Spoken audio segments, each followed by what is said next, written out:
Shockingly, nothing extremely disastrous has happened since I last wrote about Shitwaffle, the possessed doll living in my house. While I'm thankful for the peace and quiet when I can get it, I realize that it's probably not very interesting to my readers. Hopefully I'll be able to appease you all with some stories of my minor supernatural shenanigans. Don't worry, I'm sure the other shoe will drop soon, because my life is a chaotic tornado centered around a literal demon. Anyway, I decided to buy those little alphabet magnets for the fridge. I think they'll be really helpful for communicating with the possibly evil spirit inhabiting my home.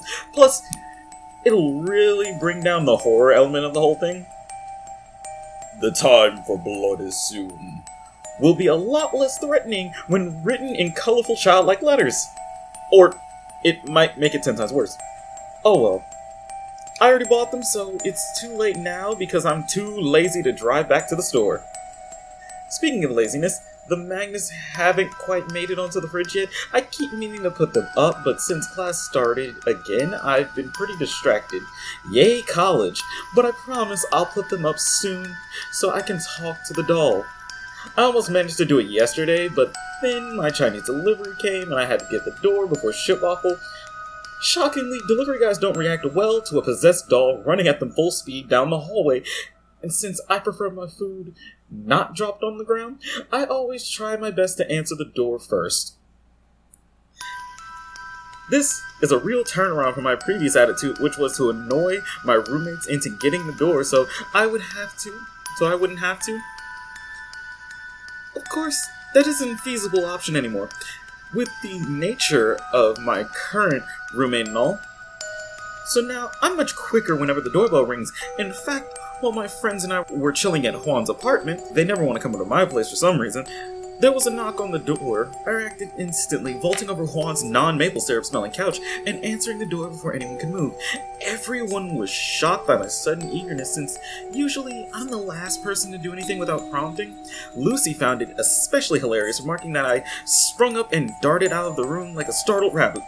In my defense, I forgot that I wasn't in my own house. I've gotten into the habit of attempting to spare any visitors from Shitwaffle's very special form of greeting.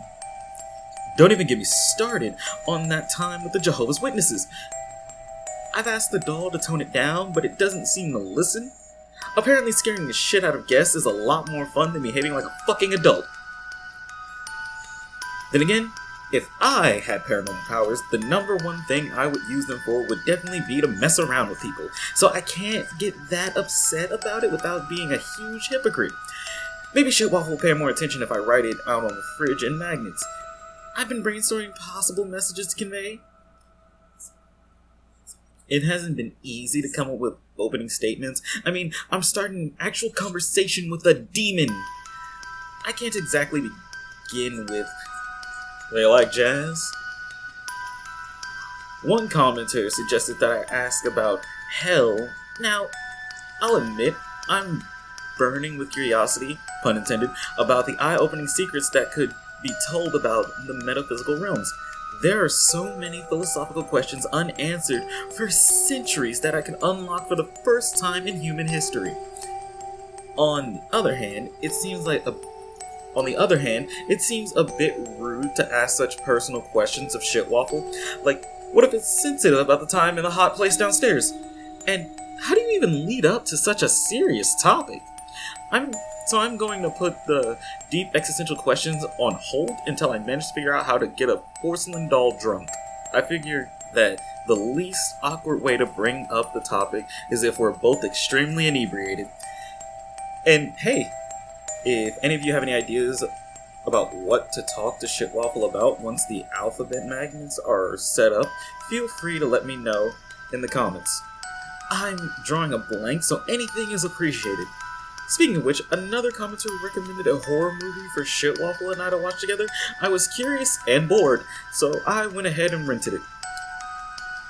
Huge mistake. I'm not usually scared by horror movies, but whenever there was a scene with suspense or intense fear, my demonic roommate thought it'd be hilarious to startle me. It started out subtly, so that I didn't suspect the doll at first. Occasional creaks of the door behind us in a quiet moment and flickering lights. just enough to make my heart jump for a second before dismissing it as nothing. But as the film progressed, so did the level of supernatural occurrences. It all came to a head when Shitwaffle caused the radio to blast out static during an intense, quiet scene, causing me to shriek and fall off the sofa. And it didn't stop after we finished the movie. I was on edge for the rest of the evening, and Shitwaffle took full advantage of it until I became so annoyed that I just went to bed early, and I never want to know how all those spiders ended up in the chip bag. Needless to say, we will no longer be having another horror movie night again. The little bastard can hang out with his demon friends instead. Demon friends that will not, by the way, be opening my refrigerator anymore because of my handy childproof lock.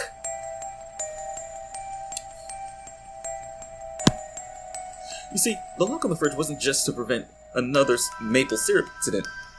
I started to notice that after those midnight demonic rituals, the ones with the unearthly howling that I wrote out before, I'd wake up to find food missing from my kitchen. I knew Shitwaffle couldn't be the culprit because dolls can't eat, or at least I hope they don't. Can you imagine a doll with human teeth? Ugh. And the food only ever disappeared after a wild night of monstrous guests. I tried to ask Shitwaffle to tell its friends not to touch my food, but the doll simply shrugged in a surprisingly helpless manner. I guess parties spiral out of the host's control in every reality. Weirdly enough, the stuff they took was always the ketchup and the citrus fruit that I happen to have around. I have no idea why. Do the demons chug the ketchup straight out of the bottle, or do they squirt it on the lemon first? Ugh. I shudder to imagine the unholy things the demons must do with those two very incompatible ingredients under the cover of night. But like I said, that won't be happening under my roof anymore because I have a childproof lock. My plan is infallible.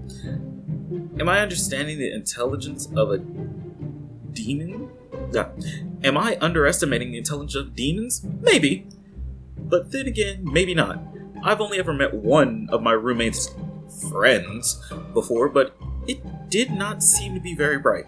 The encounter actually happened a few weeks ago, but I didn't include it before because there was more important things going on. Now that there's a lull in the chaos, I might as well tell the story of seeing one of Shitwaffle's companions face to face. It all began when I got a text towards the end of my shift at work. One of my friends had driven past my house and decided to drop off his old textbook because those things are expensive as fuck and he already passed the class. He assumed I was home because he could see a figure moving behind the curtain, so he walked up to the door and raised his fist to knock.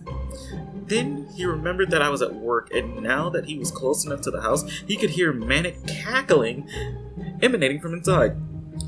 I'm not sure what happened afterward because he wouldn't tell me the details, probably because they were embarrassing. All I know is that I got a ton of frantic text messages blowing up my phone saying there was something in my house. I wasn't too concerned. I figured it was just Shitwaffle still. As soon as my shift ended, I headed straight home just in case. As I walked inside, the first thing I noticed was the house was a mess. Posters were torn down, furniture was overturned, clothes were being flung out of my room.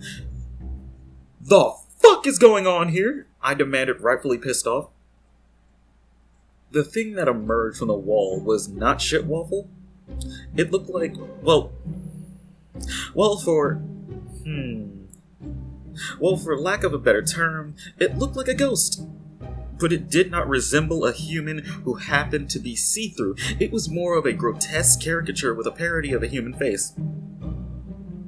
Bulbous yellow eyes squeezed from the slimy skin as if they were two overgrown zits ready to pop. The mouth was impossibly wide and filled with rotting teeth that clattered unpleasantly as the entity laughed and zoomed around the living room. I also spotted Shitwaffle on the couch, seeming very embarrassed by the rowdy conduct of the guests.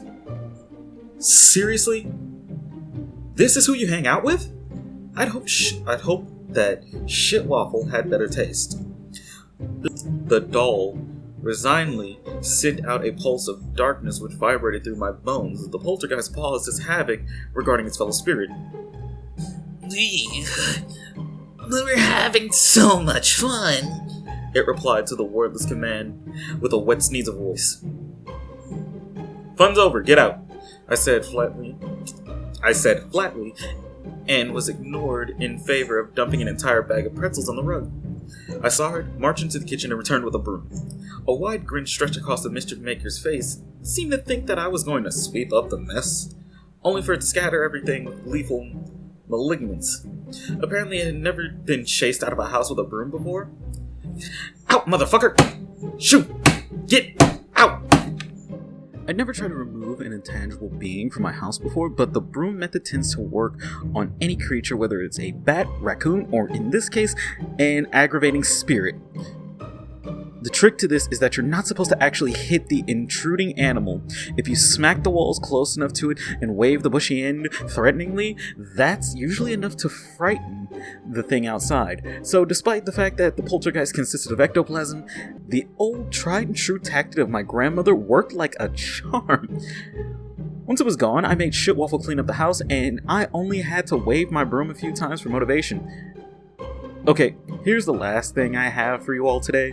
Thanks to some commenters, I've decided to order some more clothes for the possessed doll. The internet, as it turns out, is a vast and bountiful place for finding doll clothes. For some reason, it was so hard to resist the urge to buy a tiny clown suit and an afro.